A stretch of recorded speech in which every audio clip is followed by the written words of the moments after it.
Юле, този малкият келеш пак не си вдига телефона. Ще й пръската и аз ти казвам. Само да се пребере. Абе, остави го, пък е ти лятна ваканция е. Абе, как ще го оставя, бе? Няма да справи каквото си иска. Под моя покрив живее. Пак ще му звънна, докато не ми вдигне. Келеш с келеш. Ей, значи за 10 път звъня. Не ми ли вдигне, тръгвам да го издирвам. Мария, успокой се. Няма какво да се успокоя, кръвно тигнах вече. Вдигна. Сега ще го оправя. Абе, келеш, колко е часът, бе? Колко път ще звъня аз, а? Веднага да се прибираш. Хаймана такава. Няма да ми скитосваш само по улиците. Ти къща нямаш ли си, бе? Багабонтин с багабонтин такъв. Няма да ми отповишаваш тона. До 10 минути да си се прибрал, иначе идвам с тушилката. Същия като баща си. Какво има, бе, Георги? Какво искаш пак? Не виждаш ли, че съм заета? Значи, кажи. Чакай. Едно по едно. Нови дрехи и нови обувки. А това какво е? Да не би да са моите дрехи. Че на твоите обувки какво им има? Скъсани ли? Аз какво да направя, че не си пазиш нещата? Не е моя работа. Я дай да видя. Нищо им няма. Сега ще ги спера и ще са като нови. Ще изкараш още 2 години с тях. Една дупчица нищо не е. Няма през месец аз да купувам обувки и дрехи. Парите не ги рина с лопата. Абе, какъв Адидас искаш, бе? Иван имал нови. Мен какво ме засяга, че Иван имал нови? Майка му и баща му имат пари, позволяват си. Аз нямам. Бе, я да не ми самотиш такъв, че като ти лепне 1-2 Адидаса ще видиш. Същия като баща си. Не храни майко. Когато сам започнеш да си изкарваш пари, си купувай каквото искаш. Келеш с келеш, неблагодарен. Хана. Сега ли понамериха да влязат те дечолега? Виж ги, Стефка, 5 минути преди да затворя магазина. Значи сектир. Леко, не ми стъпвайте по измитите плочки, до сега съм ги търкала. Стефка, я ги наглежда да не откраднат нещо, че така, като ги гледам бая паплъч. Ко ще искаш? Дъвко 10 стотинки нямам, имам от 25. Друго ще има ли? Как така? Само дъвки ли? 10 минути ми се мотаете на измития пот за едни дъвки. Бе, каква турбичка искаш? Давай парите и изчезвайте.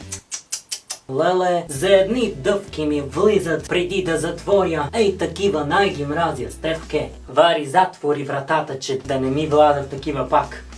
Гледай. Нацапаха ми умития пот. Холигани с холигани такива.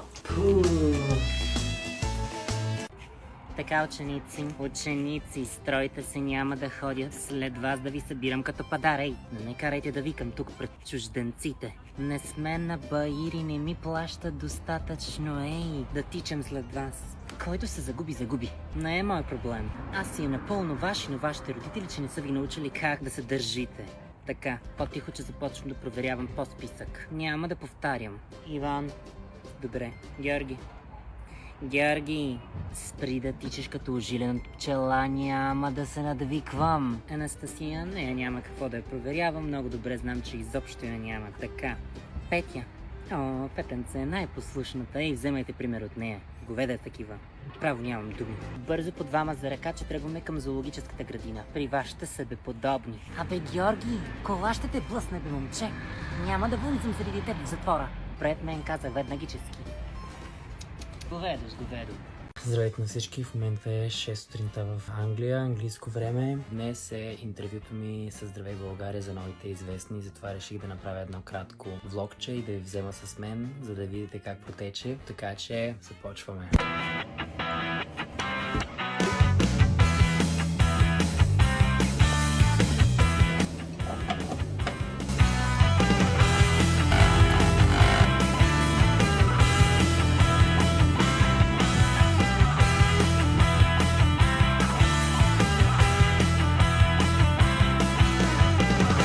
Започваме. Най-вероятно интервюто ми ще е излязло във всички платформи, така че гледайте, надявам се да ви хареса и до скоро!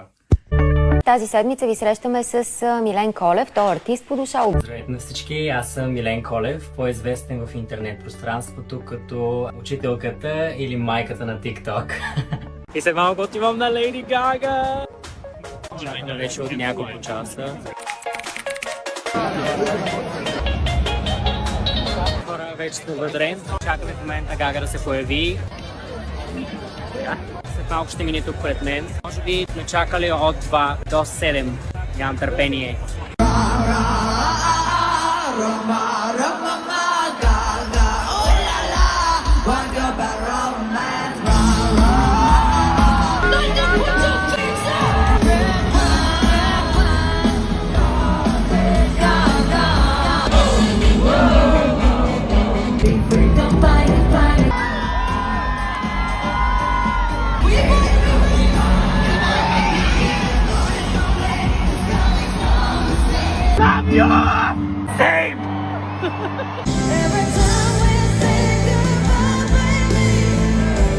Ей, Стефке, виж ги те, ама пак мерита топка около градината. И ще ми начупят доматито и краставиците, аз после ще ги начупя от бой. Значи, багабонти. Няма да се разберем така, още малко ще ги потърпя. Абе, ей, деца, я по-полеко с тая топка, бе. Ей, абе, я да не се отговаряш така на по-възрастните, бе. Ей, пишле ме малко. Като стана горе с една пръчка, ще видиш ти. Виж ги, бе. Невъзпитана работа. Ма то заради родителите, те такива същите, като тях. Гламави. Кичке, яла тука ми донеси пръчката, ма. Няма да се занимавам аз с тях. Ей, сега ще ги оправя аз тези малките дежурлига. Малей, заминаха ми доматята, кичке! Аз казах ли да внимавате с тази топка, бе? Ей, сега ще ви нашаря задниците. Ей, сега, елати тука. Елади тука, бе. Зверове такива. Клиентите. Стефке, отвори вратата, ма че клиент идва. Добро утро, ко ще желаете? Един кибрид, нещо друго ще искате ли? 5 стотинки. Бе, я чака малко, бе. Какви са тея 50 лева за един кибрид, бе? Вие за мезе ли ме взехте тук, а? Колко е часа? 9 сутринта е. Вие да не си мислите, че аз имам 1000 лева оборот за тук за 2 часа работни. Аз още за едно кафе нямам изкарани. Вие 50 лева идвате да ми давате. Тъй като ме гледаш на банка ли ти мязвам да ти развалям парите, а? Нахалди, бе, нахалди. Стефке, направо е, тук ми дойде такива нахалници. Георги! Няма да повтарям по 10 пъти, момченца, слите веднага долу. Ей, само аз трябва да се занимавам тук с вашите неща. Ела да измиеш посудата. Няма само аз да мия след вас. Вие ще ми ядете, ще ми спите, пък ще ви мия. Като чиракиня. Няма как да стане. Няма да повтарям слите долу веднага. Бащичко. Колко е часа? Питам колко е часът. До кога ще ми спиш? Те мизернични, кой ги направи? Не, аз съм стоял от 2 часа вечерта да ям пици, мици и така нататък. Да си измиш посудата. Аз не съм чиракиня и няма да чистя след никого. Разбрахме ли се? Който си яде, който си мизерува, да си чисти след него. Гъбичката, чашечката, хоп, дроп, миеш, цапотиш. Няма да се занимавам аз. Същия като баща си.